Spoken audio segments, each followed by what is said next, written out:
Of all his talents, music was the least Nigerian-born star Mr EAZI showed interest in.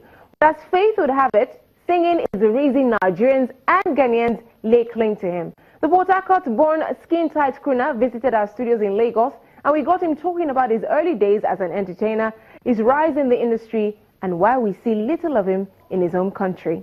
Enjoy. Into your eyes, I see. Looking for a man we could show you love, and treat you right down. 25-year-old singer Tosin Ajibade, known to the world as Mr EAZI, continues to rise in the African music industry, riding on a wave of strong support from Nigeria and Ghana, two West African countries that now lay claim to his talent. Baby, baby, oh, you're wonderful to me. What you do for them before take it to the church? The indigene of Ogun State was born in Port Harcourt and moved to Lagos at the age of 3. He attended school in Ota, Ogun State. He traveled within the country a lot as a child because his father worked with the Nigerian military and was posted to different locations from time to time.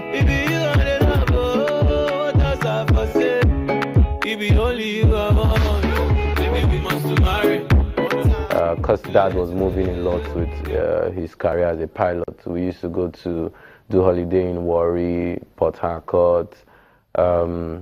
Because Mom is partly from Delta State, we used to spend some Christmas in places like Iseluku, Okpanam, you know, and the extended family was quite large. So growing up, I had a lot of different influences up to when I went to Ghana at 15. It's your body. And in Ghana, he found his way into the world of entertainment. Jules, baby. Like I said, if you see that I went from Port Harcourt, Lagos, Ogun, blah, blah, blah. So I feel like growing up, indirectly, I became like a traveler. And so at 15, I'd finished from home science. I just finished secondary school. And then, like I said, I had my eyes set on doing aeronautical engineering in Carleton University, Canada. And then my mom and my sister basically went and got me admission in Ghana to do mechanical engineering. And the argument was, one, I would get to meet with extended family from my mom's side, that's the Ghana side.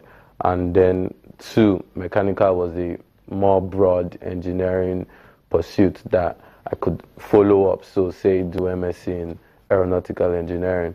And so yeah, they shipped me to Ghana. I hated it for the first 1 week, but right after staying there, by week 2, I didn't want to come back to Nigeria anymore. And I feel before Ghana, I think Ghana is where everything started to happen.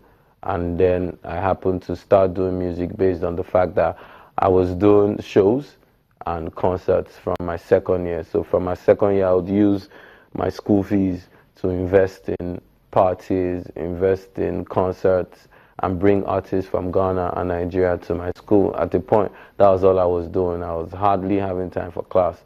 And so being around entertainers, being around comedians, being around artists, I started to pick up all those things. So in school, I started to do comedy, I started to do MC, and before you knew it, I started to do music. But music was the least I was interested in, but you know.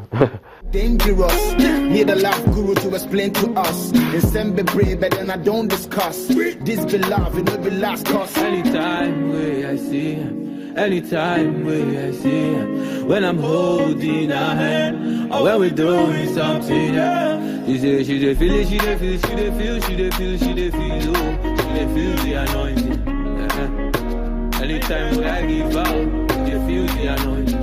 She dey feel, she dey feel, she dey feel, she dey feel, oh, she dey feel the anointing. His unique style of songwriting and singing reveal his influences are drawn from Nigeria and Ghana. But that's not all.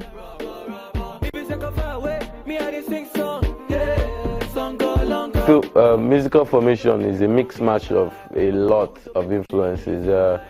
My earliest songs used to I used to sound like Lil Wayne.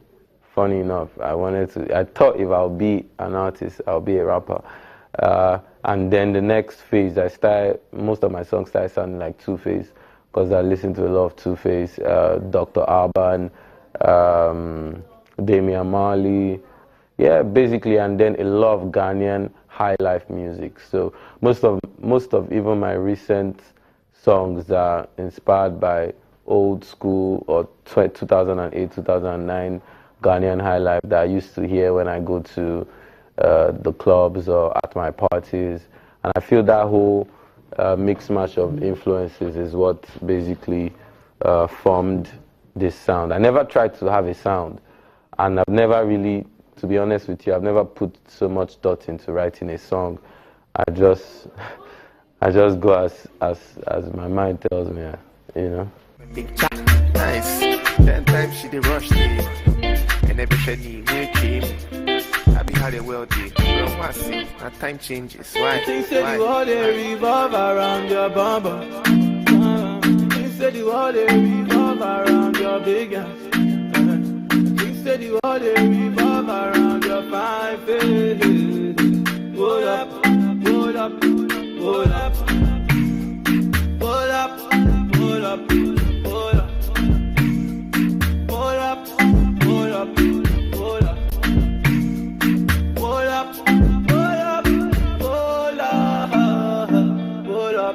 hold up, hold up. Take a feel of the twist, say you being crushed.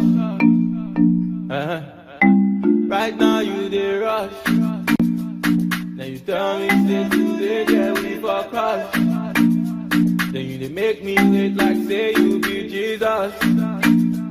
Hold up, hold up, hold up. Hold up, hold up, hold up. Hold up, hold up, hold up. Hold up, hold up, hold up. Jules, baby, Jules, baby, Jules.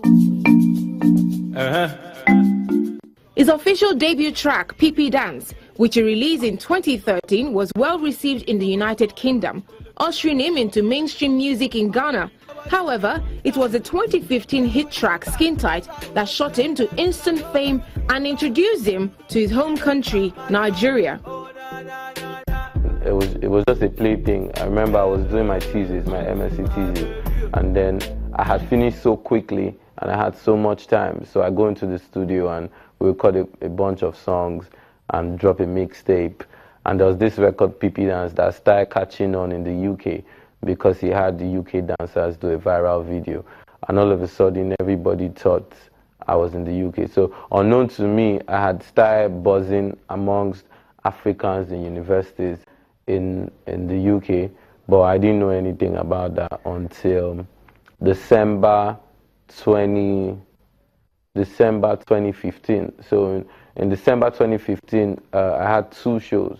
So I had a strict policy of, because I wasn't trying to be an artist, I would never play shows where they don't know my songs.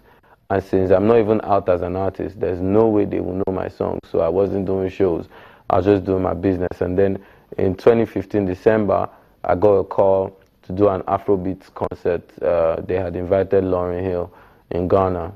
And then that was like my first main concert, and I was being paid and flown and hotels. So for me, it was exciting. It's like, I'm not even trying to do this thing and it's working out. So I went for that. And then later, December 25th, the first one was around December 7th.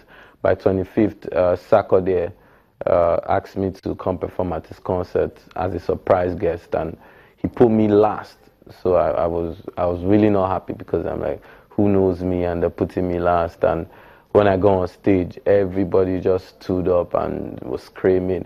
I almost like ran back because like I was wondering what was going on. So for me, I feel like that was my first major show, and coincidentally, that was just I think weeks after I dropped Skin Tight. So yeah, and from then it's been up, vibes till now. The PP dance, I see that you're loving the PP dance. You're loving the PP dance. I see that you're loving the PP dance. You're loving the PP dance. I see that you're loving the PP dance. You're loving the PP dance. I see that you're loving the PP dance. Despite the fact that he's based in Ghana, Mr. EAZI was disqualified from nominations in all major categories at this year's Ghana Music Awards. For me, I feel like everywhere in the world there's politics in music, because music is big business and we're talking a lot of people, so there's politics. So in regards to the Ghana Music Awards, I'll just say it was political. It had nothing to do with acceptance of the sound or nationality. All that was just, like, in my opinion, it was just an excuse not to give me an award, because what was really funny is the Ghana Music Award is organized by a company that's owned by a Nigerian. So if a Nigerian is the one awarding Ghanaians, and then he's seeing another Nigerian and he's saying he can't reward the Nigerian because he's not Ghanaian, then he shouldn't be awarding Ghanaians as Ghana Music Awards. So, but I respect till today, I respect that it's their show, their organizers, so they can put whatever categories they like, but it had nothing to do with nationality. I think African music is at a good place.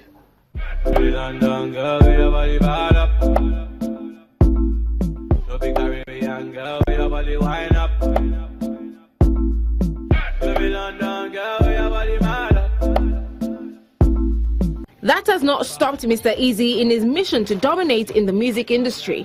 The singer, who has collaborated with a number of Nigerian acts, including Reminisce, Lil Kesh and Ill Bliss, continues to enjoy airplay in the country and has been nominated for the 2016 Headies Awards in the Next Rated category. Baby girl soft, she the whisper everything soft. Sauce of ballers, I ain't on a loft. One call, my guy, you are cuffed. Now we government, it is succulent.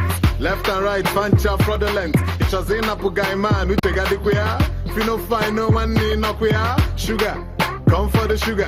With an increasing fan base in Nigeria comes a demand for his presence in the country. He identifies some of the barriers he hopes to tackle.